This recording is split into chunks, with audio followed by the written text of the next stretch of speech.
Hey, how's it going? This is Josh. Welcome all the Wargamers, history buffs, and the in-between to my second vlog doing the Battle of Bunker Hill. So this is the road to the Battle of Bunker Hill, just detailing kind of how I am starting from nothing and then being able to do a full battle report using the black powder system. So today I will be reviewing an informal review of the Field Artillery and Army Commander's Kit by Warlord Games, though it was noted to me that it was actually a War Games factory or another company similar to that actually made this, and Warlord ended up picking up that product and is distributing it. Either way, that's what we're going to be covering. Taking a look at some terrain that I worked on, another hill, some buildings I received, and then future projects. So let's hop right into it. Thanks. So really quick, going through this sprue, you can check it out online. There's additional things I got: heads for the British and hats for the continental American troops. I got the one Molly picture to represent the women helping out at times with the artillery. I got one casualty, and then 4 artillery bodies, artillerymen bodies. Further up, we have the horse for your commander, and then there's 2 like upper torsos for the commander, and then additional pieces for the guns here. So this can make either a 6-pounder or a 3-pounder. At least that's what I understand it to be. Got different arms for the commander. One with the hat and one with the sword. You'll see how I utilize both of these. And the legs for the rider. Some different heads that are supposed to represent various historical figures. Leaders for both the British and the colonials. And a bunch of different equipment and such that the crews would have. So let's take a look at what I made, and I guess just speaking of that briefly, I think I would give this kit I would say maybe a 3 out of 5. I mean, it's good to have some variety in terms of models, but this kit does not have a super variety. As you can see, some of the arms and stuff already pre-posed. This guy carrying I believe it's like a powder charge or cannonball. So it's very mono-posed. So if you have this kit multiple times, each guy is going to have that. The British don't really make use of the Molly picture figure. And so if you get a couple of these kits, then you just have a bunch of Molly pictures on the battlefield. So it's not quite ideal. The gun looks very same depending on the size of the gun. And the horse is an aggressive pose. We'll take a look at that later. Just how the horse's hooves and stuff come off the ground. Not all. It basically makes the general look like they're advancing or being aggressive every time. So in general, this is an okay kit. If it was more flexible, if they could provide more options to the user, I think that would go a long way. I think within the line of infantry and units that Warlord Games does provide by way of War Games Factory, all the plastics for this, I think it fits in. It looks nicely within the scale. I wish that there would have been more flexibility. So let's take a look at what I did with that. Thanks. All right, so we got the British. Not as familiar with the British or even anything, but you can see so the gun. This is completed. This is the 6-pounder. Do a vertical shot here as well of what that looks like.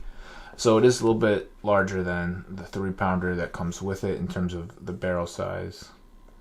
Yep. I'm not too familiar on where these if these are like the proper helmets for 1775, but the blue and red and some of the accent gold looks great.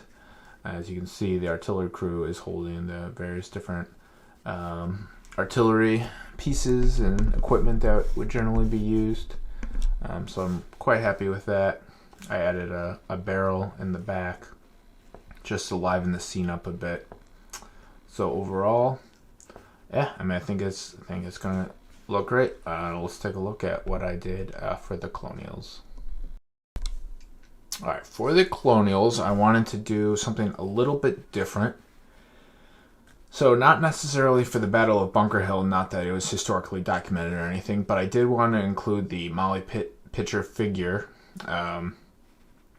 just as that. I don't know. It's kind of like a cool fact with the some women on the Colonial side helping out in the event that some of the men went down, and they did help crew and man the cannons.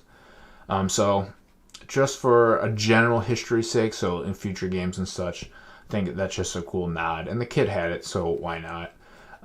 As you can see, so these are Colonial Militia kit, and I converted these guys. I took the arms from the artillery kit, I added them to the Colonial kit, and so they're very similar to the poses of the British that I just went over. Then I added another Colonial Militia guy with just his rifle or his gun or whatever that happened to be. Yeah, and then I also added some buckets on the side here. I think it just creates a nice I wanted it to be very, very down to earth, very non-formal, especially for the Battle of Bunker Hill, as they were primarily state militias, and the United States did not have their regular army. So yeah, I think this would be great even just to use in later battles, just to represent some of the non-formalized units that could, perhaps man a cannon. So I think that turned out great. And let's get to the generals. So for the British general, this is William Howe, and I think this has turned out great. As you can see, it's kind of like the horse is like jumping or leaping, so I did add some logs, some twigs and stuff, to kind of look like he's maneuvering some difficult terrain. But overall, yeah, I think this model turned out pretty good. Not exactly. I tried to use the face that said was for him, though I don't know that all the faces kind of look the same to me. But as you can see, yeah, I like how he turned out. I chose the blue from the best of what I could see. I thought that would look nice. He's obviously got some additional the gold shoulder, and a little gold trim on his hat and stuff that would make him stand out a little bit. So very happy with how he turned out, and I think he would look quite good leading some troops with his sword drawn. So this is my version of Prescott. He's going to be the leader of the Colonial Rebels at the Battle of Bunker Hill. I took the hat from the leaders from the artillery and commander set, and I gave him that he's kind of saluting, cheering his men, encouraging them on. And then his body is just a normal militiaman body from the Colonial Militia kit. So I didn't want like George Washington or anything like that, because that would not have happened yet quite in terms of the Continental Army forming in 1776. So I wanted just a guy who would look like he'd be a Bostonian. So I think this really did a great job of showing that, and while still making him stand out on the battlefield with his hat and all that great stuff. So let me know what you guys think. I think it turned out great. Him saluting the men. So that's the overall review of that kit. I'll take a look at some of the additions that I got getting ready, and then we'll close out the video. Alright, so I got a second hill built. This would be Moulton's Hill, and this is primarily where the British are going to have their artillery. So as you can see, I have it'll be kind of cut against the side of the board here. So this will just line up like right against one of the bottom right side of the board. But yeah, it's not particularly tall, but neither is my bunker hill. So yeah, it looks quite nice. There's going to be multiple British artillery lined up. So this is the one I just completed. I think the base would fit nicely on the hill. Let's see if we can get a howitzer in there to represent a howitzer. And then, yeah, they'll just be shooting at the Colonial Defenders militia at Bunker Hill. So yeah, I think it's going to look quite proper when all put together. And that's what I got.